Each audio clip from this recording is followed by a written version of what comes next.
Hindi mahirap gampanan si Rose kasi the moment na makilala mo si Rose, may in love ka sa kanya, sa buhay niya, sa pagkatao niya, susunod na lahat. Gugustuhin mo na lang talagang bigyan ng hustisya yung storya niya. So, hindi siya naging mahirap. Tapos bonus pa na ang sarap katrabaho yan, ang saya at ang gaan katrabaho ng bawat isa, lalo nila Derek, nila Kyle. Hindi hindi mabigat yung proseso, pero mabigat na responsibilidad yung pagganap sa storya ni Rose. Kasi ang ganda-ganda-ganda ng kwento niya.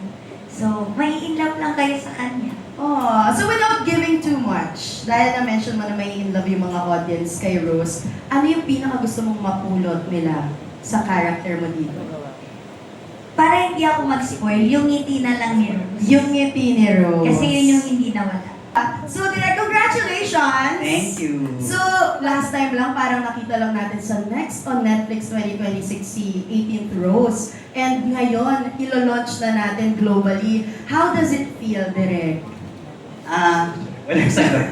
It feels, syempre, very much mixed siya. Kinukwento ko nga ito kanina. I feel so excited. Yes. But syempre may halo pa rin siyang jitters of nerves. Diba? Kasi Jitters! hello.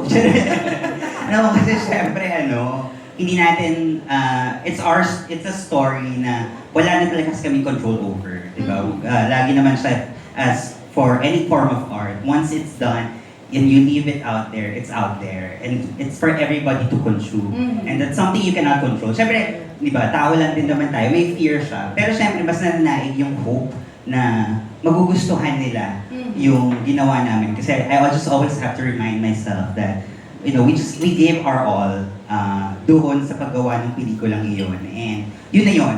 Yun yung kaya namin gawin eh. Yung maniwala na everybody was on the same page and everybody was doing their job and we did it perfectly. Wow! Yes! Siyempre kailangan yung yabang tayo na Be proud of it! Let's be proud. Yes. Oo, yabang namin pagmamalaki. Oo. Ginawa namin yung best namin. Yes. So ngayon we move naman kay Kyle, kay Jordan. So dito nakita natin sa trailer na si Jordan is nagkaroon ng transition direct, di ba? From yan, our amboy, na in a way, medyo nire-resent niya yung pagkapunta niya dito sa Pilipinas. Ayan, hanggang sa nakita natin na naging sweet siya, naging genuine siya kay Rose. How was that process like? Anong gusto mong makuha ng mga tao naman kay Jordan? Ano yung word? Blood siya. Bakit sa vlog siya? Alaska boy siya, di ba? I think, Model ng Gerber.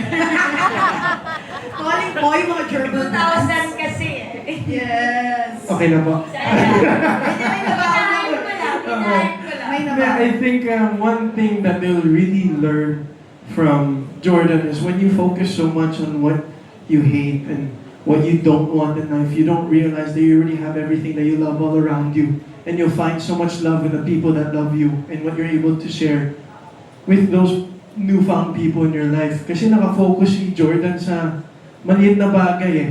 Isang bagay na malaki sa kanya, pero he didn't realize there's so much more to life and love, which he learns through Rose and the people around him.